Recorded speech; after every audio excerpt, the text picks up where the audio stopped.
अब इसमें फिर से हमें एस्टिमेटेड क्वोशंट निकालना है, तो सिक्स्थ क्वेश्चन लिख लेते हैं। सिक्स्थ क्वेश्चन है हमारा 275 डिवाइडेड बाय 25। तो एस्टिमेटेड वैल्यू निकाल लेते हैं। Estimated value of 275। अब देखिए, क्योंकि हमें 100 डिजिट राउंड ऑफ करनी है, तो उसके बराबर वाली वैल्यू, टेंस वैल्यू हमारी 5 या 5 से ज़्यादा है, तो 2 में 1 ऐड हो गया, तो ये आ गई 300। अब इसी तरीके से एस्टिमेटेड वैल्यू ऑफ 25 देखेंगे। अब क्योंकि 5 या 5 से ज़्यादा है, तो 2 में 1 ऐड हो जाएगा, तो ये आ गई 30। अब एस्टिमेटेड क्वोशंट निकाल देंगे। Estimated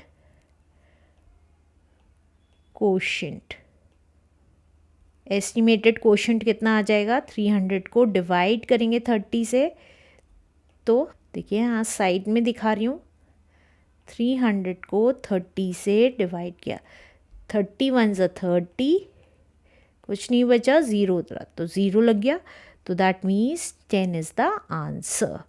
let's do next question now. Seventh question में कह रहा है 633 को डिवाइड करना है 33 से, तो एस्टिमेटेड वैल्यू निकालनी है। तो एस्टिमेटेड वैल्यू ऑफ 633, तो देखिए 100 डिजिट राउंड ऑफ करनी है, उसके बराबर वाली वैल्यू 5 या 5 से छोटी है, तो एज इट इज़ रह जाएगी 600। अब इसी तरीके से एस्टिमेटेड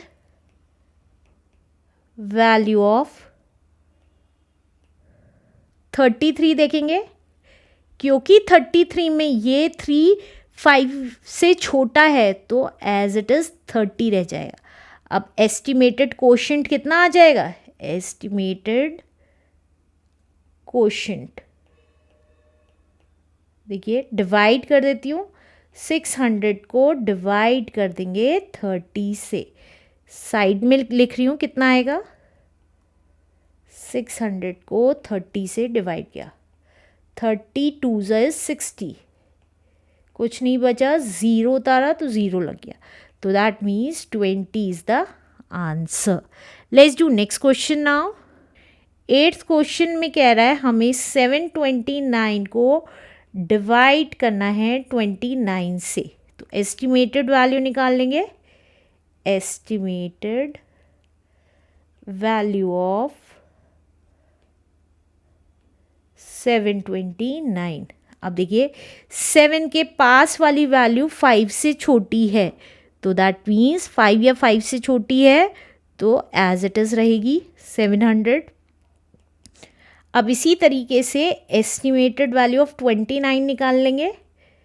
वैल्यू ऑफ 29, क्योंकि 9 5 से बड़ा है, तो 2 में 1 ऐड हो जाएगा, तो ये आ गई 30। अब एस्टिमेटेड क्वोशंट निकाल लेते हैं। उसके लिए हम 700 को 30 से डिवाइड कर देंगे, तो कितना आ जाएगा, साइड में कर रही हूँ, 700 को 30 से डिवाइड, 32 ज़ा 60, 10 बच गया, ज़ीरो, 33 ज़ा 90, 10 बच जाएगा, तो अप्रॉक्सीमेटली वैल्यू लिखनी होती है एस्टिमेटेड वैल्यू में, तो अप्रॉक्सीमेटली हमारा 23 क्वोशंट आ जाएगा answer. Let's do next question now. अब देखिए इस क्वेश्चन में भी एस्टिमेटेड क्वोशंट ही निकालना है हमें, ईच ऑफ द फॉलोइंग। तो नाइन्थ क्वेश्चन कर लेते हैं अपना। नाइन्थ क्वेश्चन है हमारा 858 डिवाइडेड बाय 39। अब एस्टिमेटेड वैल्यू निकाल लेते हैं। एस्टिमेटेड वैल्यू ऑफ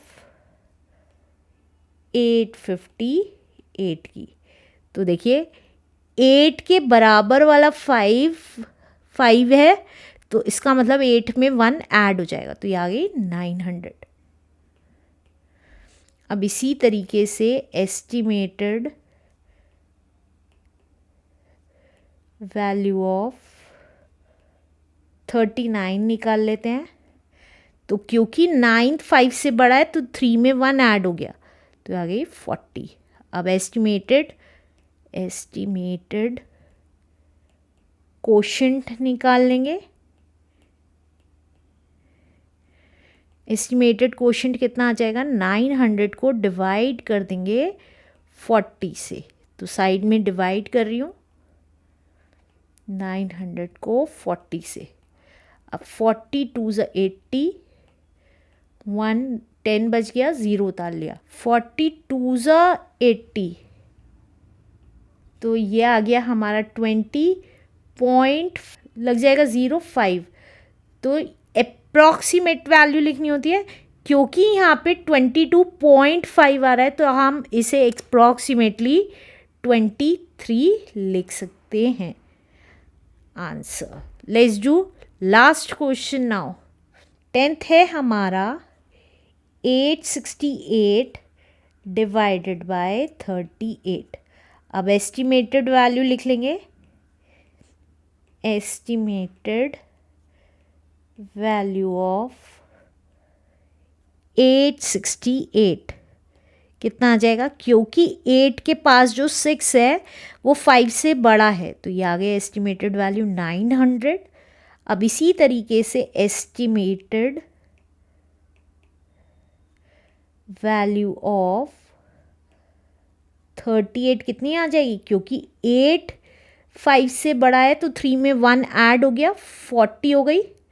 अब एस्टिमेटेड कोशेंट निकाल लेंगे। एस्टिमेटेड कोशेंट, एस्टिमेटेड कोशेंट के लिए 900 को डिवाइड कर देंगे 40 से, जो अभी लास्ट क्वेश्चन में किया था। दोबारा करके दिखा रही हूँ।